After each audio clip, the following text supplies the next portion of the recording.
The ring should rotate purely with the friction of your finger, except of course it won't, because it will clog up with grease. So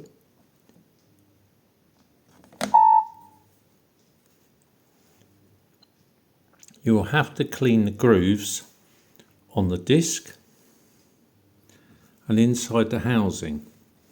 Go around with a cloth and you can degrease it. I use some brandy or whiskey. Clean it thoroughly. Then press it back on. And it will rotate and change the figuring. Use your nail just underneath the stainless steel and that will lift off. It's designed to move off, lift off, and designed to be cleaned.